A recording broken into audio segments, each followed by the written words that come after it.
Hey guys, what's up? In this video, I'm super excited to talk about two new features that Midjourney has introduced that are just going to again take your design game, your website design game, your animation game to the next level. And those two features are the starting and end frame. So now previously they just had starting frame for video animations and now they have an end frame as well, and the looping feature. Like for example, we're just going to try them out, both of them out right now. So imagine I have an image like this. As soon as I drop an image on the starting frame, I get this option to actually have an ending frame as well. And let's just go ahead and actually choose a random ending frame and see how Midjourney performs.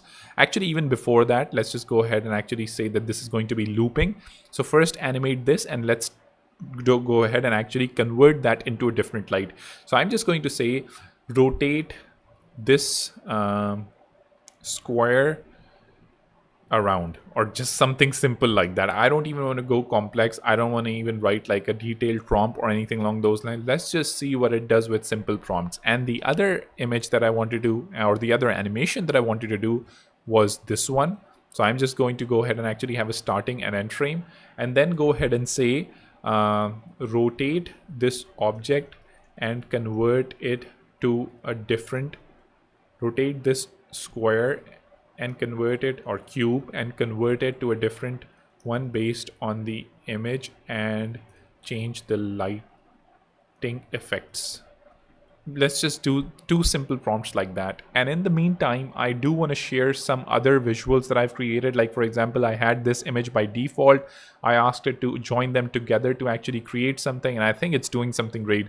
Then I have this animation where I had an image, and then you basically have a more smooth looping animation, which I think is amazing. Then you obviously have objects like this that I was playing around, things like this, just easily going ahead and actually looping around. Like, how awesome is this? Like, imagine just doing this stuff directly by just giving prompts. I'm telling you, in the future, we're going to be doing most things without necessarily needing any skill of doing it. The only skill that you're going to need is how to use AI, and obviously, till it actually replaces you, which I think is highly probable. But those who don't want to believe that, I mean, by all means, go ahead and risk your future. So let's just go ahead and actually see how the square animation is actually working in the looping sphere. Now, check this out. I mean, is this insane? Is this freaking insane? Just check out the particles, check out the lighting, check how beautifully it's rotating. I mean, I just asked it to rotate the square around. I could have been more precise. I could have made it a lot smoother. But I mean, this is amazing stuff. Now let's just go ahead and actually have a look at our last animation that we did, that we're going to be covering in this video, about an image completely turning into a different, oh man, this is amazing. I love it. Wow. I mean, am I insane or what? This is pretty insane. And what you can do to actually make it a looping animation is you can just reverse this video. Like for example, I use ScreenFlow as an example, and I can just show that directly there as well. Like I'm just going to download this for my socials. And again, if you download it for your socials or you download it as a raw video, it actually has a difference. And I just want to point that out. Like this is the raw video. As you can see, the size is much less. And then you have the download for socials, and as you can see, the dimensions are quite a lot. So definitely download for social if you want to present it on your socials or use it in your website or stuff along those lines. But I would actually recommend using a tool that upscales the image so the details are much better. And obviously you can use Topaz or any other stuff like that, and I mean, just play it out.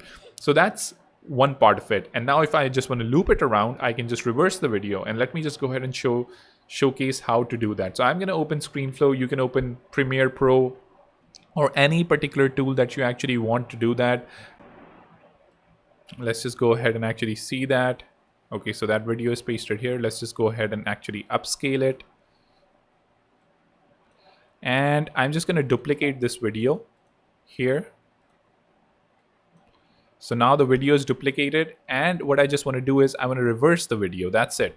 So now let's just see what the animation looks like. So we have this shape converting into this one, and then just reverse it up, and we have this shape just converting back to something like that. So I mean, amazing stuff. I think like Midjourney is killing it, and I think you're going to be producing some awesome stuff with it. So definitely go ahead and do check it out. And do subscribe for more tips and updates on these amazing tools. I'll see you later. Take care.